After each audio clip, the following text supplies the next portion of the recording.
ওম শান্তি। আমি একজনের নাম অ্যানাউন্স করতে চাই।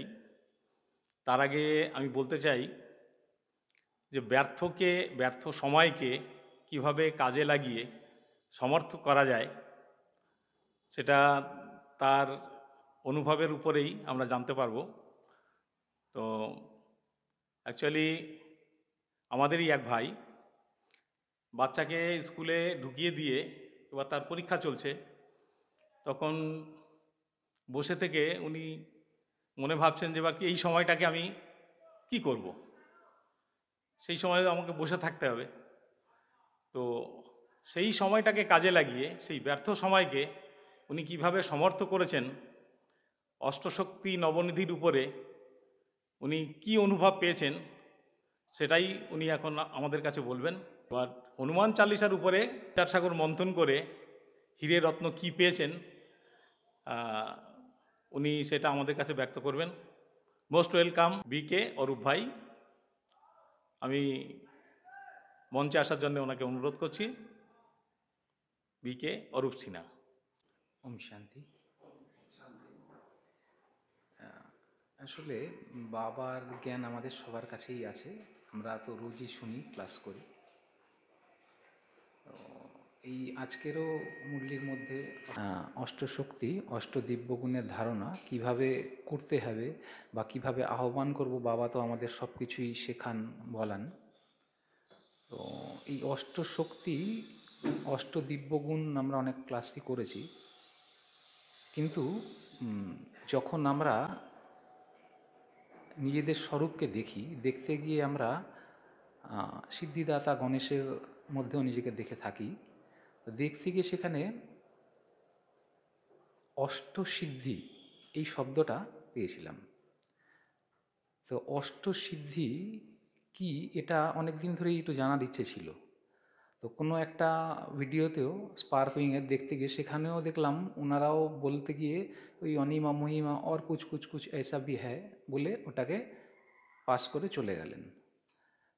তো অষ্টসিদ্ধি খুঁজতে গিয়ে দেখলাম অষ্টসিদ্ধিটা কি, আসলে বাবার জ্ঞানের মধ্যেই অষ্টসিদ্ধি রয়েছে, যেটা আমরা মানে ব্যক্তিগত আমি খুঁজেই পাইনি কখনো। তো এই অষ্টসিদ্ধিটা ঠিক এইরকম 8টা সিদ্ধি প্রাপ্ত করা। তো এটা হনুমান চালিসাতেও আছে যে অষ্টসিদ্ধি নবনির্মিত দাতা আসবার দিন জানকী মাতা। তো যখন হনুমান লঙ্কাতে গিয়েছিলেন, তখন ওখানে যাওয়ার পর সীতা হনুমানকে এই অষ্টসিদ্ধি প্রাপ্ত করার জন্য বরদান দিয়েছিলেন, নবনিধিরও দিয়েছিলেন। এই অষ্টসিদ্ধির প্রথম সিদ্ধি হচ্ছে অনিমা। এই সিদ্ধি প্রাপ্তি হলে যে কোনো সাধক নিমেষের মধ্যে নিজের শরীরকে অণু পরমাণুর মতো ক্ষুদ্র বিন্দুতে পরিণত করতে পারেন, অদৃশ্য হয়ে যেতে পারেন। তো এখানে আমার মনে হয়েছিল যে একটা শরীর অণু পরমাণুতে হয়ে গেল, অদৃশ্য হয়ে গেল, কি করে সম্ভব? তো করতে গিয়ে দেখলাম যে হ্যাঁ, এটা সম্ভব। আমরা যখন যোগে বসি তখন কিন্তু আমরা তাই প্র্যাকটিস করি। বাবা আমাদেরকে আত্মা প্র্যাকটিস করান, আত্মার স্বরূপই দেখান। তার পরবর্তীটা ঠিক এর উল্টো, মহিমা। মহিমা হচ্ছে ঠিক এর উল্টো শক্তি। মানে যেমন আমরা ক্ষুদ্রাতি ক্ষুদ্র অণুর বা পরমাণুর আকারে যেমন যাচ্ছি নিমেষে, তেমনি আমরা আমাদের শরীর একই থাকছে, কিন্তু আমাদের আকার বড় থেকে আরও বড় আকারে পরিণত হচ্ছে, কিন্তু আমি বসে আছি একই জায়গাতে। তা কেন হনুমানজিকেই দেখানো হয়েছিল? হনুমানজি যখন সীতাকে খুঁজতে গিয়েছিলেন লঙ্কাতে, তখন কিন্তু ওই সূক্ষ্ম শরীরেই, ওই সূক্ষ্ম আকারেই খুঁজতে গিয়েছিলেন, যাতে ওনাকে কেউ দেখতে না পায়। তো আবার এই হনুমানজির বড় শরীরেরও অনেকগুলো উদাহরণ আমাদের শাস্ত্রে, ধর্মগ্রন্থে অনেক জায়গাতেই আছে, কিন্তু সেটা বেসিক্যালি কারা, সেটা যে আমরাই প্র্যাকটিস করছি, তো সেটা বুঝতেই আমার অনেক অনেক সময় লেগে গেছে।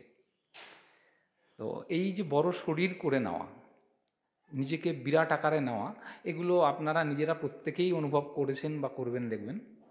তারপরের সিদ্ধিটা হচ্ছে গরিমা।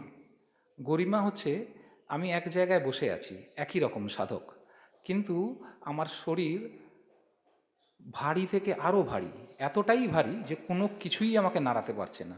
দেখুন, এই প্র্যাকটিস কিন্তু আমরা করে থাকি এবং বাবা বারবার আমাদেরকে করান যে যাই আসুক, মায়া, ঝড়, তুফান যাই আসুক, আমরা কিন্তু তার থেকে হিলব না, নড়ব না। এইটাই কিন্তু সাধকের সিদ্ধি আমাদের। তো এর বিপরীতটা হচ্ছে লঘিমা।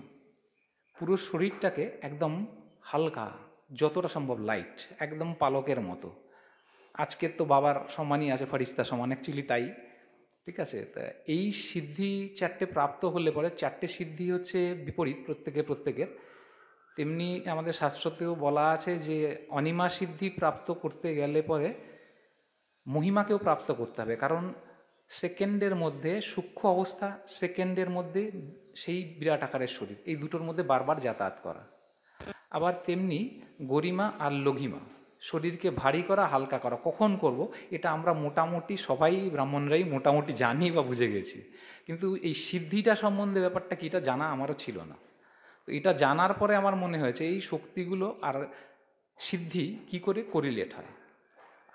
এরপর যে বাকি চারটে সিদ্ধি রয়েছে, সেই চারটে এর সঙ্গে কোনো মিল নেই, এই চারটে একটু অন্যরকম। সেটা হচ্ছে প্রাপ্তি, প্রকম্য, ঈশিত্ব আর বশিত্ব। তো প্রাপ্তি হচ্ছে, প্রাপ্তি শব্দের মধ্যেই রয়েছে পাওনা, ইচ্ছা, আমি যা চাই তাই করতে পারি। মানে যেরকম শাস্ত্রতে অনেক উদাহরণ আছে বা অনেকের এরকম উদাহরণ রয়েছে যে তারা সাধকরা বা দেবতারাও এরকম শূন্যে হাত ঘুরিয়ে তার ভক্তকে কিছু দেওয়ার জন্য নিয়ে এলেন, নিয়ে এসে দিয়ে দিলেন। তো এই যে দিয়ে দেওয়া, এই প্রাপ্তিটা, এই শক্তি প্রাপ্ত করাটা, এটা আমরাও কিন্তু করে থাকি। আপনারা একটু ভেবে দেখবেন যে আমরা করি কি করি না এরকম প্রাপ্তি, দেখবেন আমরাও করি।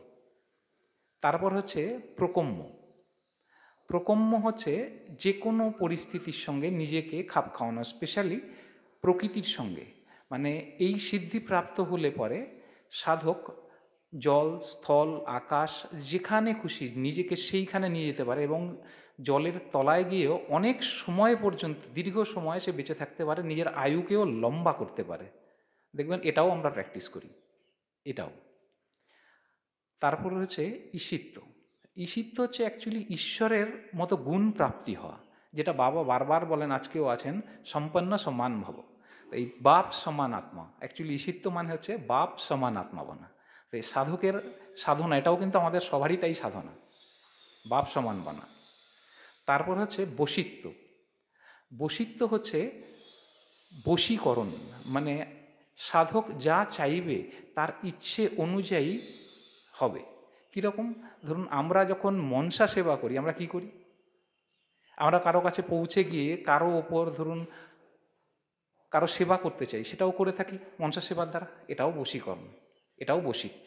তো এই অষ্টসিদ্ধির প্রাপ্তি দেবতা, রাক্ষস অনেকেই করেছেন শাস্ত্রমতে, কিন্তু অষ্টসিদ্ধির আটটাকেই প্রাপ্তি করেছেন মাত্র দুজন, এক হনুমান, আরেক হচ্ছে গণপতি, এই দুজনই। আমার কাছে মানে প্রশ্নটা জেগেছিল এরকমভাবেই যে সিদ্ধিদাতা গণেশ, অষ্টসিদ্ধিদাতা কেন বলা হয়, সেইখান থেকেই প্রথম জেগেছিল। তো জাগতে গিয়ে দেখলাম আসলে সবই সামনে রয়েছে, কিন্তু কিছুই দেখতে পাইনি, চোখ বন্ধ করা ছিলাম। তো চোখ খোলার পরে সবগুলোই দেখতে পেলাম। তো এর সঙ্গে ছিল হচ্ছে হনুমানজির নবনিধিকে দাতা। নিধি মানে হচ্ছে সম্পত্তি, খাজানা, ট্রেজার। তো এই নটা নিধি কী কী, তো সেই নিধিগুলো দেখলাম। তো এগুলো সবাই আপনারা পেয়ে যাবেন, এখন এগুলো তো অ্যাভেলেবেল অনলাইনে। সেটা হচ্ছে পদ্ম, মহাপদ্ম, নীল। পদ্ম মহাপদ্মটা একটু বলি। পদ্ম মহাপদ্ম ওইগুলো সব সাত্ত্বিক গুণের ওপরে, একদম শতগুণের ওপরে সাত্ত্বিক গুণ। সাত্ত্বিক গুণের দ্বারা যে ধন সম্পদ আমরা আহরণ করি সেটা হচ্ছে পদ্ম। সেই পদ্মতে যিনি আহরণ করেন, যার কাছে এই বরদান আছে, সেই রত্ন, সোনা চাঁদি বা যাই বলুন রত্ন আহরণ করি, সেটা কিন্তু সে দান কার্যে, পুণ্য কার্যে সবসময় ব্যবহার করেন। তেমনি মহাপদ্ম, সেটাও সাত্ত্বিক গুণেরই প্রাপ্ত, তিনিও দান করেন, কিন্তু তফাৎ একটাই, পদ্ম পরম্পরায়, তার পরিবার পরম্পরায় চলতেই থাকে চলতেই থাকে চলতেই থাকে, কিন্তু মহাপদ্ম প্রাপ্তিতে এটা একমাত্র 7 পিঢ়ি, 7টা জন্ম পরে এটা শেষ হয়ে যায়, আর থাকে না মহাপদ্ম। তো নীল যেটা রয়েছে, নীল যেটা প্রাপ্তি, সেখানে আমরা দেখি সেই প্রাপ্তিটাও সাত্ত্বিক থাকে, কিন্তু তার সঙ্গে রজ চলে আসে। যেহেতু রজ চলে আসে, এখানেও দান পুণ্য থাকে, সবই থাকে, কিন্তু এর আয়ুষ্কাল 3 পিঢ়ি পর্যন্ত থাকে, 3টে জেনারেশন, তারপরে এই সম্পত্তিটা নষ্ট হয়ে যায়, আর থাকে না। ঠিক আছে? তো এরপর হচ্ছে মুকুন্দ। মুকুন্দতে সেখানেও শত আছে, রজও আছে, কিন্তু থাকলে কি হবে, সেটার সম্পত্তিকাল যেহেতু রজর প্রভাব বেশি, তার স্থায়িত্ব কিন্তু এক জন্ম, মানে 1 পিঢ়িতেই শেষ হয়ে যায়। ঠিক আছে? তারপরে নন্দ আছে, কচ্ছপ আছে, শঙ্খ আছে, সর্ব আছে, তো এই সবগুলোই আপনারা পেয়ে যাবেন, আমি এ নিয়ে আর বেশি বলছি না। তবে ওই সর্বটা নিয়ে একটু বলতে চাই, কারণ সর্বটা তো এখনকারই সময়, ওই জন্য বলতে চাইছি। তার মধ্যে তমোগুণী তে প্রাপ্ত ধনটাই সবচেয়ে বেশি, তমগুণর মধ্যে। যেহেতু তমগুণী ধন, সেই ধনটা যে প্রাপ্তি করে, সে শুধু নিজের জন্য, নিজের সুখের জন্যই ব্যবহার করে, মানে আমি আমার জন্যই ব্যবহার করব, আর ওটা শুধু সে তার জীবন দশাতেই প্রাপ্ত করে, জীবন দশাতেই শেষ করে, তার কিছু আগে বাড়ে না। আর কচ্ছপ, এটাও একটু বলা প্রয়োজন। কচ্ছপের ক্ষেত্রে যেটা হয়, কচ্ছপ যেমন ওই একটু লুকিয়ে চুরি থাকে, বেরোয় ঢোকে বেরোয় ঢোকে, তেমনি কচ্ছপ যে ব্যাপারটা রয়েছে, সেটা হচ্ছে ধন সে আহরণ করে, প্রচুর ধন আহরণ করে জীবন দশায়, কিন্তু সেটা সে নিজেও ভোগ করে না, অন্য কাউকেও ভোগ করতে দেয় না, সে শুধু ওটাকে রক্ষা করতে করতে করতে করতেই চলে যায়। তো এরকম এই অষ্টসিদ্ধি নবনিধির ওপরে আপনারাও একটু নিজেরাও ভাববেন, দেখবেন আপনাদের কাছে সবই রয়েছে। আমিও না দেখে না বুঝে চোখ বন্ধ করেছিলাম, তো চোখ খোলার পরে দেখলাম সবই রয়েছে, কিন্তু কিছু দেখতে পাই না। এই চোখটা খুললেই সব দেখতে পাবো। ওম শান্তি।